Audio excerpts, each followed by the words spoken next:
Hello everyone, welcome back to my channel. आज के video में मैं बेसिकली बात कर रहा हूँ किस तरह से हमें डोमिसाइल सर्टिफिकेट बनाना है, क्या प्रोसेस है, कौन कौन से स्टूडेंट डोमिसाइल सर्टिफिकेट के लिए एलिजिबल हैं। ये सब कुछ मैं इस वीडियो में डिटेल में बता रहा हूँ, क्योंकि मैं समझता हूँ बहुत बच्चों के माइंड में यह कन्फ्यूज़न है कि भैया डोमिसाइल सर्टिफिकेट कैसे बनाना है, क्या मैं डोमिसाइल सर्टिफिकेट के लिए एलिजिबल हूँ या नहीं हूँ। ये सारा कन्फ्यूज़न तुम्हारा इस वीडियो को देखने के बाद दूर हो जाएगा। तो मैं रिकमेंड करूंगा इस वीडियो को एंड तक वॉच करो। स्टेप बाय स्टेप जो प्रोसेस बताया जाएगा उनको फॉलो करके तुम अपने डोमिसाइल सर्टिफिकेट को बहुत ईजी और स्मूथ वे में बना सकते हो। तो इस वीडियो को एंड तक वॉच कर लेना। अब हम लोग आते हैं वीडियो के टॉपिक पे। वीडियो के टॉपिक में आने से पहले तुम्हारा डेट्स रिलीज हो चुका है। कुछ दिनों में तुम्हारे WBJE के रजिस्ट्रेशन भी स्टार्ट हो जाएंगे, और अब तक तुम अगर सीरियस वे में प्रिपरेशन नहीं कर रहे हो तो कहीं ना कहीं तुम WBJE 2025 से बहुत दूर चले जाओगे। और तुम अगर चाहते हो कि WBJE 2025 अच्छा करना है, एक डिसेंट मार्क्स के साथ एक अच्छे गवर्नमेंट कॉलेज में एंटर करना है, तो उन बच्चों के लिए मेरे पास एक dedicated 1-to-1 personal mentorship programme है। इस मेंटरशिप प्रोग्राम का केवल एक पर्पस है, तुम्हें अगले 4 मंथ तक डे टू डे गाइड करना, तुम्हारी डे टू डे प्रॉब्लम को रिजॉल्व करना, जिससे कि तुम्हारा पढ़ाई में इंटरेस्ट हो। और अल्टीमेटली पढ़ाई में अगर इंटरेस्ट डेवलप हो गया तो डेफिनेट है कि तुम 2025 में एक अच्छे मार्क्स के साथ एक अच्छे कॉलेज में एंटर कर रहे होगे। अब रही बात कि WBJE के मेंटरशिप में इनरोल कैसे करना है, डिस्क्रिप्शन बॉक्स में जाओगे, नीचे एक कॉन्टैक्ट नंबर दिया होगा। उस कॉन्टैक्ट नंबर में तुम कंसल्ट करके सारी इन्फॉर्मेशन, सारे प्रोसेस को समझ सकते हो। कैसे मेंटरशिप में इनरोल करना है, क्या बेनिफिट्स मिल रहे होंगे, कितने प्राइजेस है, ये सब कुछ जानने के बाद अगर तुम्हारा मन हो तो तुम इनरोल कर सकते हो। अगर तुम्हारा मन नहीं हो तो कोई ज़रूरत नहीं है इनरोल करने की। मैं किसी को फोर्स नहीं कर रहा हूँ कि यही मेंटरशिप से सिलेक्शन होगा, चॉइस तुम्हारी है। पिछले साल बहुत बच्चों ने मेंटरशिप में इनरोल करके एक अच्छे कॉलेज जादवपुर कलकत्ता यूनिवर्सिटी में एडमिशन लिया है।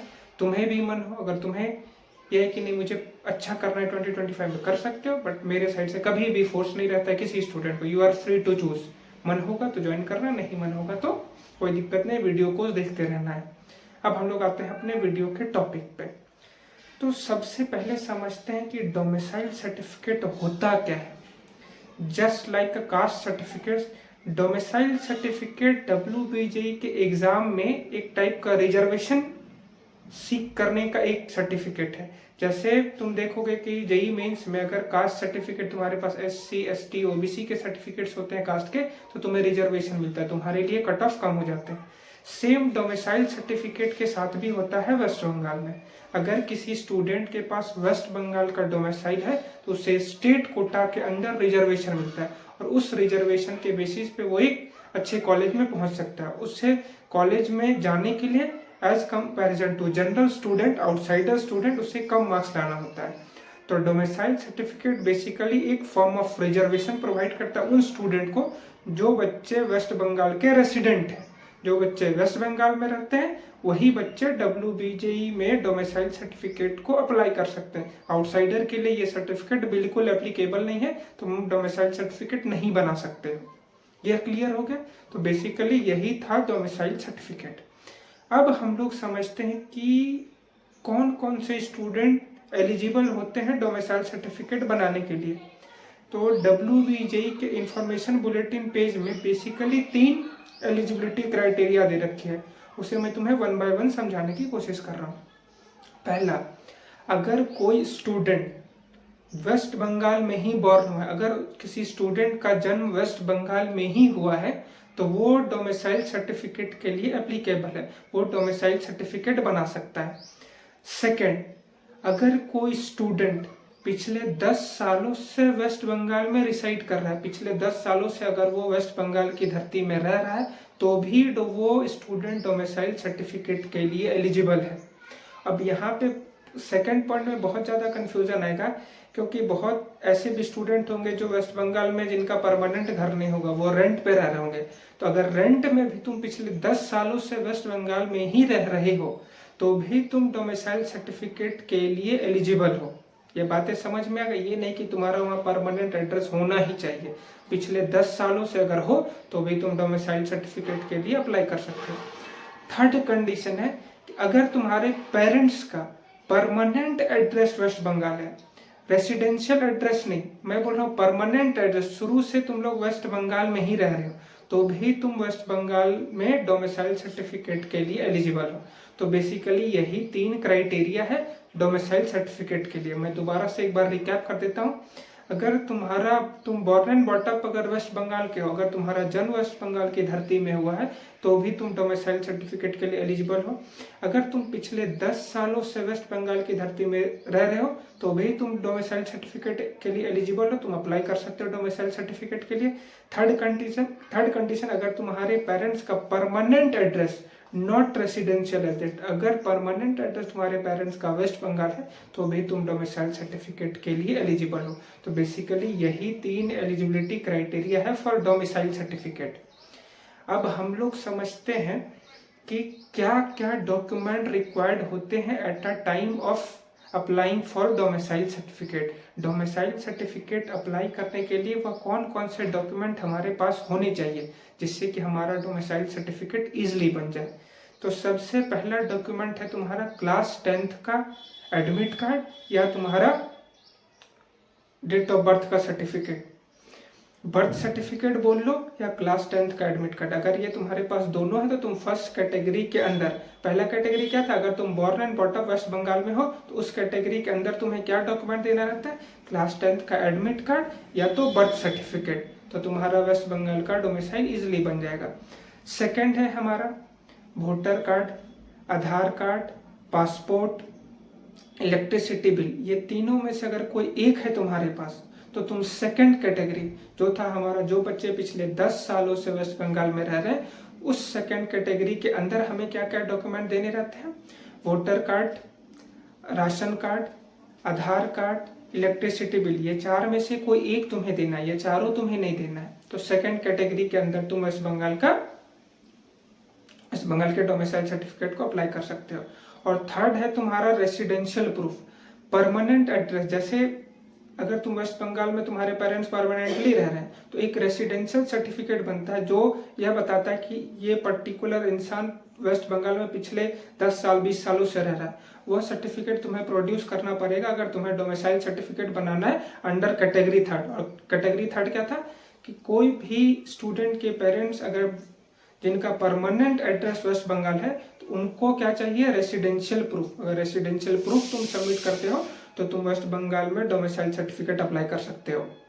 तो बेसिकली यही 3 कैटेगरी के अंदर जो जो डॉक्यूमेंट्स होते हैं वो मैंने तुम्हें बता दिया।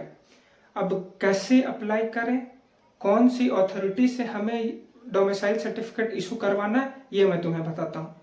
देखो, अप्लाई करने के लिए सबसे पहले तुम्हें क्या जाना है, WBJE के ऑफिशियल वेबसाइट पे जाना।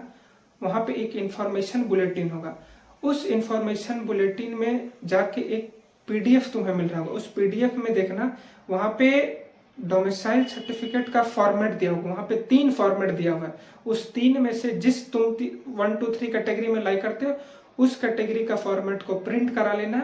उसके बाद जो ऑथराइज अथॉरिटी है उनके पास तुम्हें लेके चले जाना है उस सर्टिफिकेट, वो प्रिंट आउट को, और उसके साथ जो सपोर्टिंग डॉक्यूमेंट्स है, वोटर कार्ड, क्लास 10th का एडमिट कार्ड या बर्थ सर्टिफिकेट या परमानेंट रेसिडेंट का प्रूफ। इसी तरह से हमें डोमिसाइल सर्टिफिकेट को अप्लाई करना है।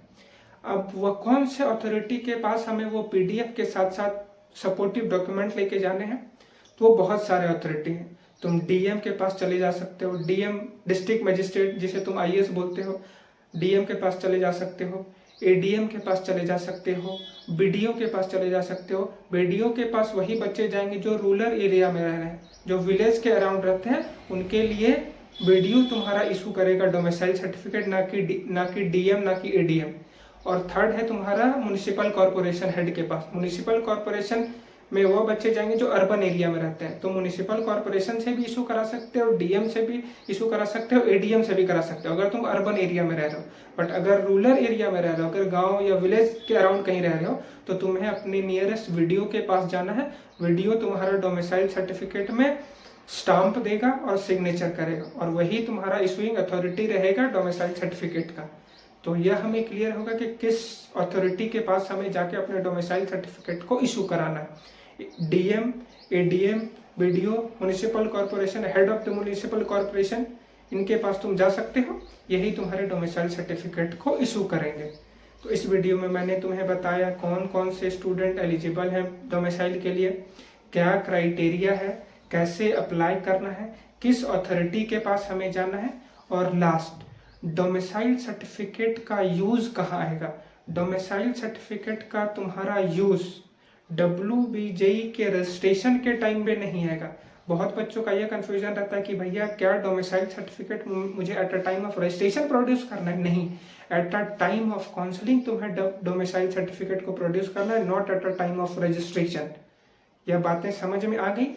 और एक लास्ट बात, जो बच्चे आउटसाइडर हैं, बंगाल के बाहर रह रहे हैं, बिहार, झारखंड, उत्तर प्रदेश, राजस्थान, हरियाणा, इन बच्चों के लिए डोमिसाइल सर्टिफिकेट एप्लीकेबल नहीं है। तुम डोमिसाइल सर्टिफिकेट नहीं बना सकते हो, तुम्हें डोमिसाइल सर्टिफिकेट के अंडर रिजर्वेशन नहीं मिल रहा होगा।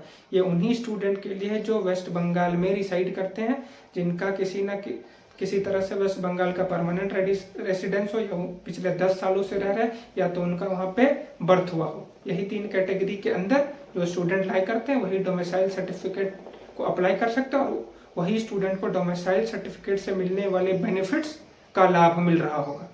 यह बातें समझ में आ गई। अब तुम्हें कहाँ से डाउनलोड करना है वो फॉर्मेट, अगर तुम डाउनलोड करने में तुम्हें डिफिकल्टी हो रही है तो मुझे मैसेज कर लेना, मैं तुम्हें उस फॉर्मेट को प्रोवाइड कर दूंगा। उस फॉर्मेट के अकॉर्डिंग तुम जिस भी कैटेगरी में लाइक करते हो वहाँ पे जाके तुम अपने डोमिसाइल सर्टिफिकेट को बना के रख लो, और इसे जितनी जल्दी बना के रखोगे उतना ही तुम्हारे लिए बेनिफिशियल होगा, क्योंकि एट द एंड तुम्हें प्रोड्यूस तो करना ही है डोमिसाइल सर्टिफिकेट, और उसको जितना जल्दी बना लो उतना ही एक टेंशन तुम्हारे माइंड से निकल जाएगा। तो हर एक स्टूडेंट जो डोमिसाइल सर्टिफिकेट के अंडर लाई करते हैं, जिनका वेस्ट बंगाल में रेसिडेंट है या जो रहते हैं, जिनका बर्थ वहाँ हुआ, वो जल्द से जल्द डोमिसाइल सर्टिफिकेट को बना ले, ताकि किसी भी टाइप का प्रॉब्लम ना हो at a time of counselling और at a time of admission.